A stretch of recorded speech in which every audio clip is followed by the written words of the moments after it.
रमता राम जपो रे प्राणी, अब तो सुन ले राम कहानी।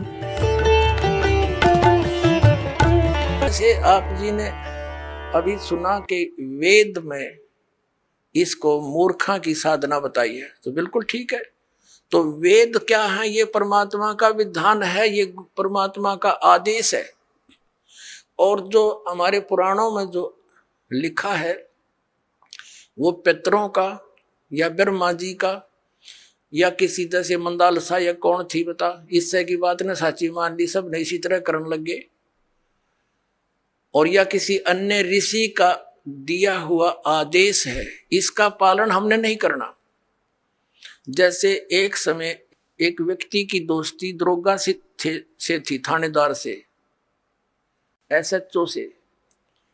और उस व्यक्ति का जो साथी था, पड़ोसी, उसको बहुत दुखी कर रहा था।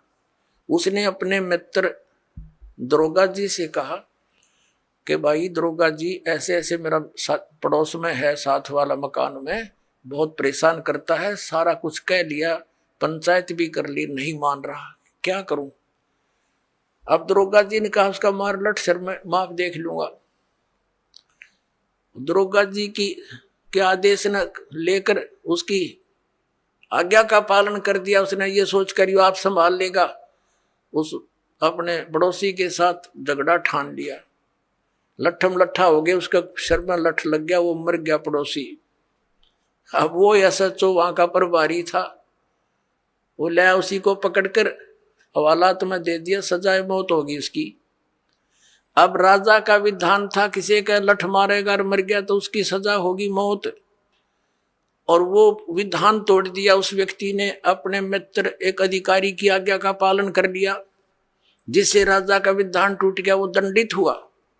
इसी प्रकार इन पुराणों में लिखा हुआ जो आदेश है, ये दरोगा जी का समझ लो इन पुराणों में। और वेदों में संविधान समझो भगवान का संविधान अगर तोड़ दिया इन दरोगा जी के कहने होते, पुराणों के या इन नकली धर्म गुरुओं के कहने से, इन शास्त्र विरुद्ध साधना कराने वाले आचार्य और शंकराचार्यों के आदेश से हमने ये क्रिया कर ली, तो हम दंडित होंगे, हम पितर ही बनेंगे, यानी मौत की सजा मौत की मिलेगी। तो ऐसी गलती हम तो ना करें भाई, और करियो भी मत। एक जीवित उदाहरण दास आपको देता है। मेरे पूज्य गुरुदेव जी ब्राह्मण वर्ण में जन्मे थे। हरियाणा के अंदर जिला भिवानी, चरखी दादरी के पास एक पैंतावास गांव है, बड़ा पैंतावास। वहां वो रहते थे, किसान का काम करते थे, वर्ण ब्राह्मण है। पुणात्मा, ब्राह्मण कोई जाति विशेष नहीं। दास बहुत बार कहता है कि देखो ब्राह्मण बेदक जा, कि ब्राह्मणों के विषय में कह रहे हैं, नहीं। और वो खेतों में, मेरे जो गुरुदेव थे ब्राह्मण वर्ण में जन्म था उनका, खेतों में गौवें चरा रहे थे अपने खेतों में। उसके पास पहले जंगल बहुत होते थे, वन बहुत होते थे। एक दिन उनकी भेंट हमारे दादा गुरुजी से होगी, यानी एक संत से।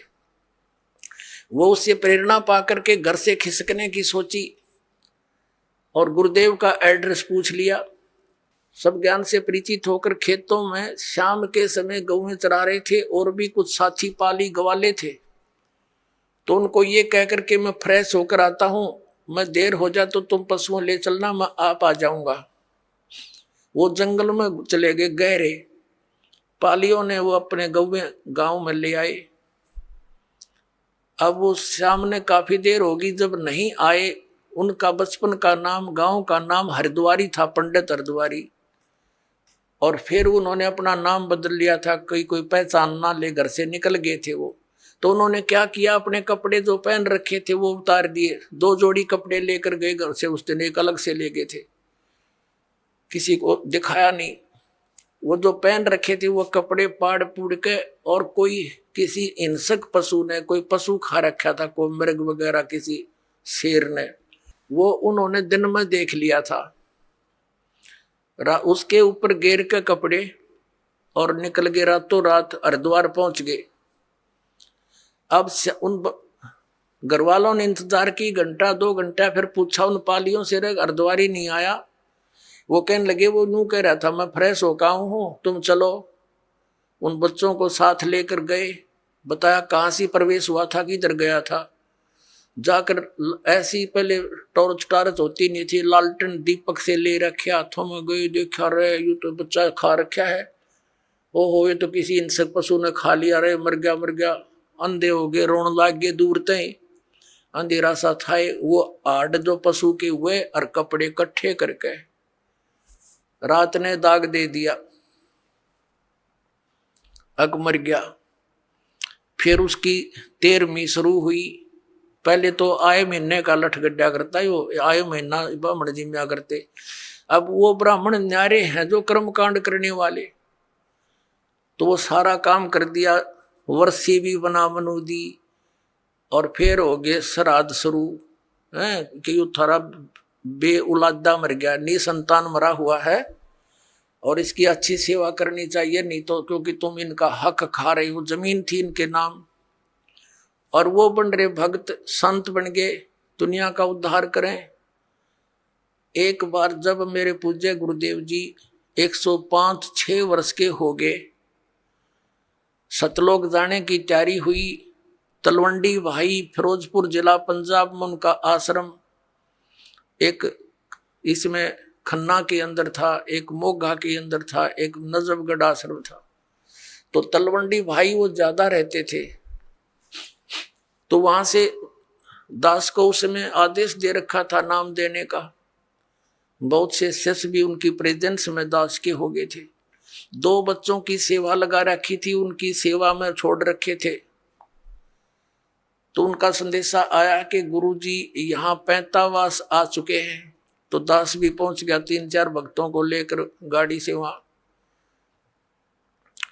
वहां देखा वो गुरुजी बैठे, प्रणाम हुआ। फिर उनकी एक भाभी जी थी, वो 92 वर्ष की हो रही थी, 92 ईयर ओल्ड थी। उससे बातचीत हुई। हमने उनसे पूछा कि माता जी जब हमारे गुरुदेव यहां से चले गए तुमने क्या सोचा पीछे थे?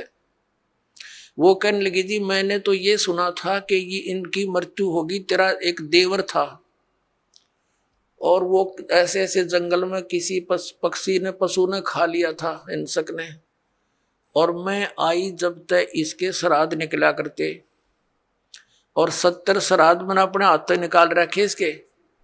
और जब भी कभी कोई ऊक चूक घर में हो जाती, पशुओं में कोई हानि होती, फसल में हानि होती, हम अपने गुरुजी ब्राह्मण के पास जाते थे, उससे जंतु पितरा पुत्रा पढ़वाते थे। वो क्या कहा करता कि तुम्हारा अर्धवारी निसंतान मरा हुआ है और वो तुमने सिद्ध है, तुमने हानि करता है, उसके 500 कपड़े बनवाओ, उसके श्राद्ध अच्छी तरह निकलवाओ और उसका फलाना कर दो। वो जो कुछ भी कहता वो सारा करते हम, और फिर भी यूं कहता इनका ठीक से श्राद्ध नहीं, अगली बार मैं करूंगा अच्छी तरह। 70 तो श्राद्ध करवा दिया, यू बैठा नो का न्यू। अब मैं कहने लगा माता जी देखो गीता जी में मना कर रखा है 9 में जाके 25वें श्लोक में कि भूत पूजनीय भूत बनेंगे, पितर पूजनीय पितर बनेंगे, ये पूजा नहीं करनी चाहिए। अरे यो आपके सामने जीवित उदाहरण रहा, ये मूर्ख बना रहे थे आपको। और वो साधना को वो कोई सच्ची बात थी इन लोगों की? ये तो ईब तो अब तो छोड़ देना इसको।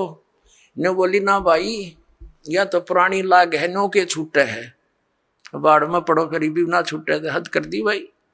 आंखों देख रही है, आपसे कह रही है कि मैंने इसके 70 श्राद्ध निकाल लिए, पिंड भी भरवा लिए, नो बोलो पितर बन गया ही।